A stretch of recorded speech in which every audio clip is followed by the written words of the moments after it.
Have you ever wondered how to preserve white highlights in your colour pencil drawings? Then this is the video for you.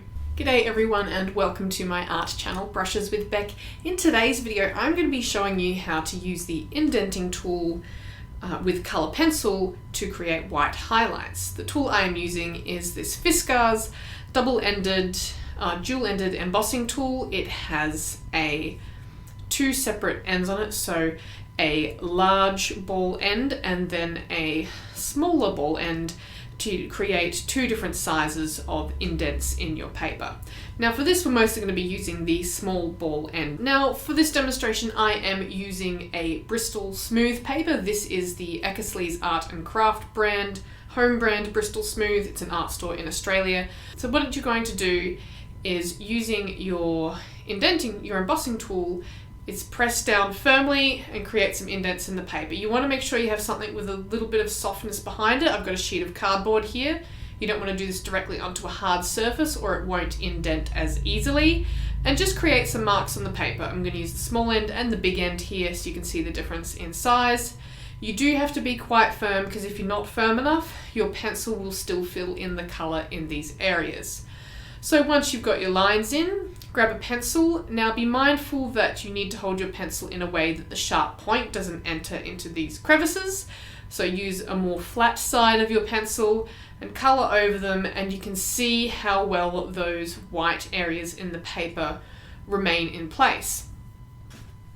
As I said, you want to use the flat side of the pencil. If you accidentally turn your pencil so that the sharp point is sort of in line with that indentation, it will fill colour in that area. And you can also see the difference here between the fine point markings and the large point markings. So it depends what you need to use it for. But if I rotate this pencil a little bit, you can see how easily I can accidentally get into those crevices and add colour in there. So just be very mindful if you're applying large areas of colour over these embossed areas. You need to be careful how you hold your pencil to maintain those white areas. Now you don't have to have an embossing tool to create this effect. You can use almost anything lying around your house that has a sort of a sharp point but not too sharp of a point. So a ballpoint pen that doesn't have any ink in it works.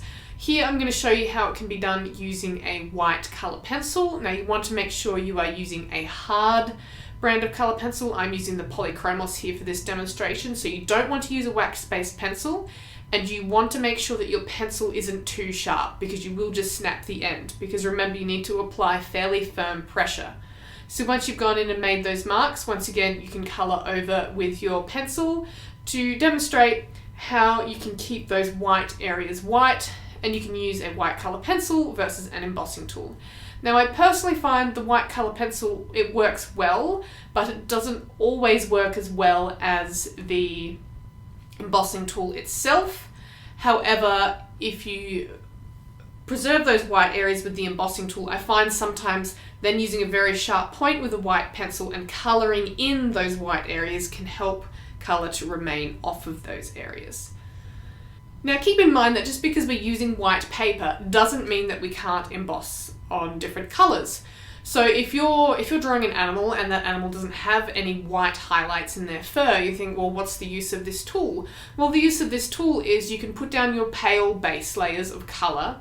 You can then use the embossing tool over those layers of colour and then apply a darker colour over the top to maintain that lighter colour that you've put in. And this makes it really, really versatile, because this technique isn't just about preserving whites, although it is very useful for that. You can use this technique on toned papers as well, to maintain that toned colour of the paper, or to maintain any colour of pencil that you first lay down before using the embossing tool. And as you can see here, you can maintain that light blue colour and apply dark blue over the top.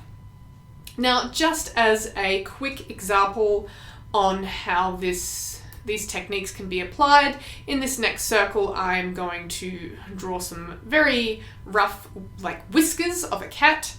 I'm then going to apply a base layer of the light blue over the top, and then we'll apply some dark blue as well. So This is just to demonstrate how this tool can be used in the application of an animal. So whiskers are a perfect example because so many times people ask, how can I draw my whiskers on my cat or my dog or whatever animal you're trying to draw that has whiskers? How do you keep those whiskers white? Well, this is one way you can do that. Now keep in mind the embossing tool really works best on a smooth paper.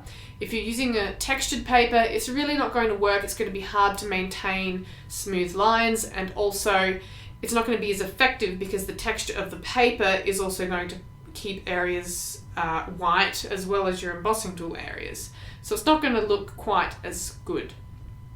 So smooth paper is really best for this technique. So you can see I've gone in with my lighter blue and then I'm going in with my darker blue. Now keep in mind, if you are applying sort of fur strokes and texture over an area like this, that it can be good to work around your embossed areas. Because especially with fur strands, because you're using a sharper point to achieve those strands of fur, you really need to be careful about not entering into those little crevices because you will fill them with colour. If you use light enough pressure, you can sort of skip over those spots. Or if you're moving in a different direction, if your whiskers are pointing to the left and your fur strands are pointing down, that makes it easier to skip over those marks. But you do need to be very, very careful. So sometimes it's easier to work around them a little bit.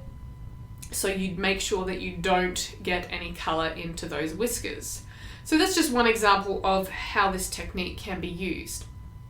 So what if you want to use it to preserve a different color? You can achieve some really fantastic results for this. So not just about, a paler version of the same color underneath, but you can create really striking results by using, I'm not sure what this color is called. It's another polychromos color. These are all polychromos color pencils, by the way.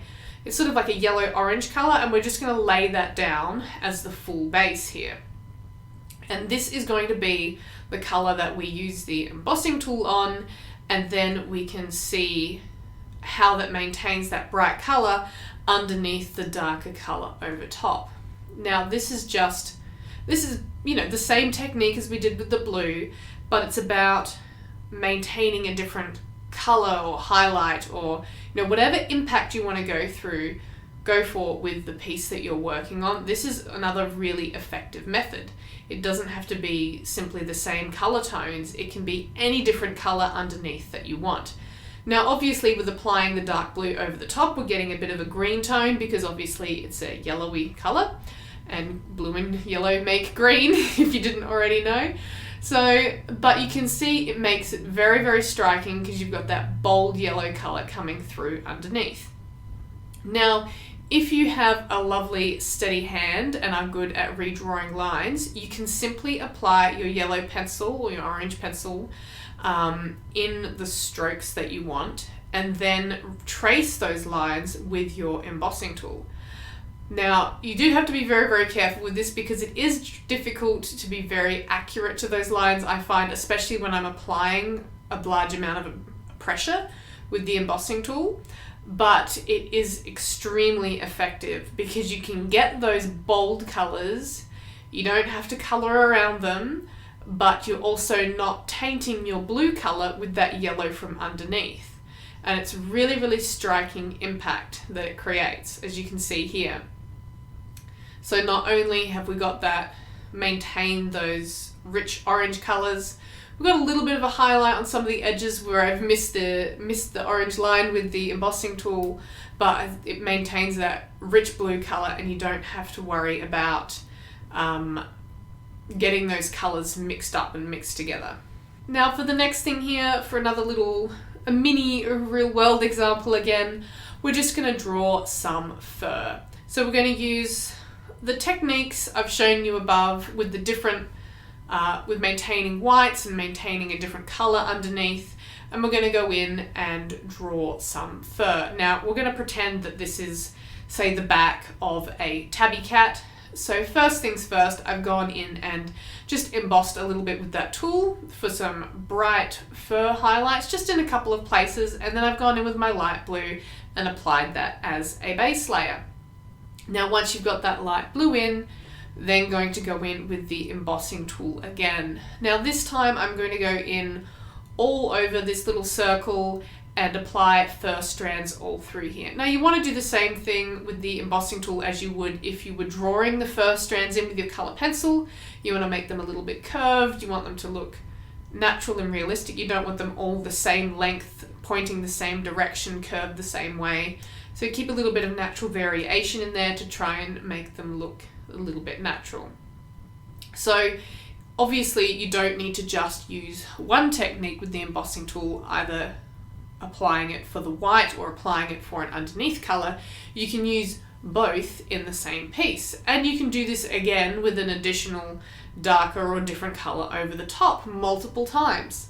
So there's not really, I suppose there is a limit to it, but there's not that much of a limit to it as you may think. So once that's done, I'm going to come in with my darker blue here, and I'm going to apply colour across in bands like say it was the stripes of a tabby cat. Now this is obviously just a very quick example, but you can see as I'm colouring in with the darker blue, we're then maintaining those light blue fur strands without having to draw in lots of dark blue fur strands and work around areas to keep them that pale blue. So this is a very, very handy technique, and you can give the appearance of a striped and ticked sort of fur without too much effort, without having to work really, really long time placing every single pencil stroke exactly. You can just use this embossing tool as a means of getting to that end goal and preserving the colours that you want to preserve without having to work around them as much. So that's the techniques here for preserving whites or other colours in your colour pencil drawing and drawing whiskers with this embossing tool. It's a really, really handy tool. I'm afraid I don't know the sizes of the ends of this one. It doesn't say on the website or anything, but once again, it is the Whiskers brand one. It may or may not be available in your country, but it's only about $5 and you can get similar things from craft stores. So thank you very much for watching. I do hope you've enjoyed this video and found it useful to you. If you did, please give it a thumbs up, comment down below, and subscribe to my channel, and I'll see you again next time for another video. Stay creative.